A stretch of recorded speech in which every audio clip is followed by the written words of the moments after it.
Hello everyone, welcome back to my YouTube channel learn with fun. आज हम करेंगे 10th class की history का first chapter the rise of nationalism in Europe.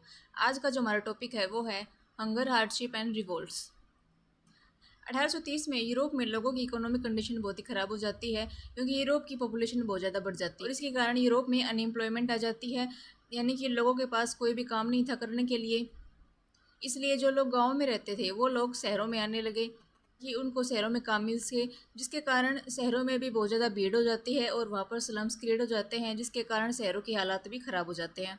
अब Europe में सामान इंग्लैंड से इंपोर्ट किया जाने लगा क्योंकि जो इंग्लैंड से सामान आता था वो लोगों के लिए सस्ता भी पड़ता था और उसकी क्वालिटी अच्छी होती थी और ये मशीनों द्वारा बनाया जाता था, जिसके कारण जो छोटे मोटे प्रोड्यूसर्स थे उनकी हालत ख़राब हो गई और उनको भी लॉस होने लगा। और जो पीजेंट्स थे, जो किसान थे, वो जो लैंड ओनर्स हुआ करते थे उनके नीचे दबने लगे। और जो खाने पीने की चीज़ें थी उनके प्राइसेस बढ़ने लगे, यानी कि उनकी जो कीमत थी वो बढ़ने लगी और लोगों की फसल खराब हो गई, इससे लोग भुखमरी का शिकार हो गए। इससे दुखी होकर लोग 1848 में सड़कों पर उतर आए, जिसके कारण जो फ्रांस के राजा थे लुइस फिलिपी, उनके लिए ये सब कंट्रोल करना बहुत ही मुश्किल हो गया, इसलिए वो अपनी पोजीशन छोड़कर भाग गए।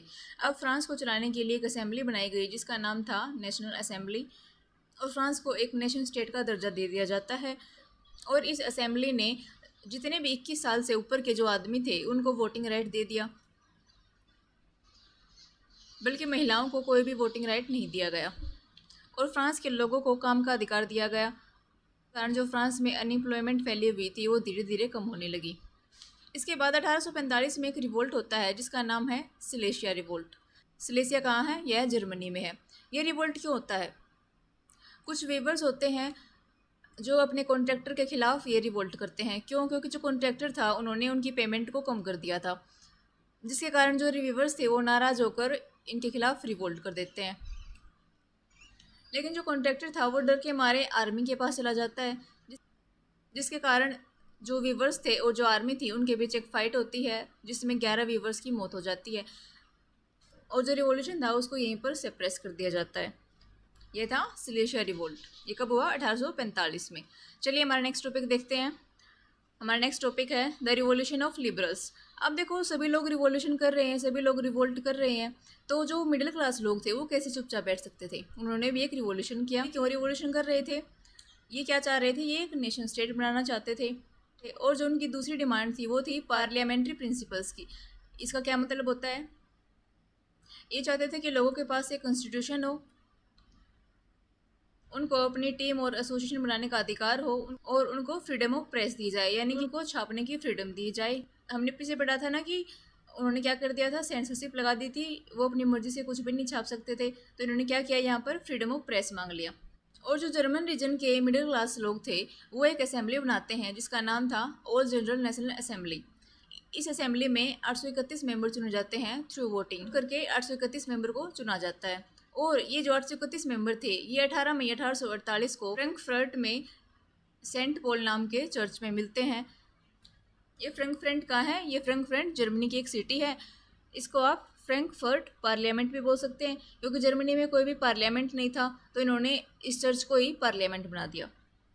तो ये जो 831 मेंबर थे इन्होंने क्या किया, अपना एक कॉन्स्टिट्यूशन बनाया। और इन्होंने क्या किया, जो वर्कर्स थे उनको इन्होंने इग्नोर करना शुरू कर दिया, यानी कि जो वर्कर्स थे उनको सपोर्ट नहीं किया इन्होंने।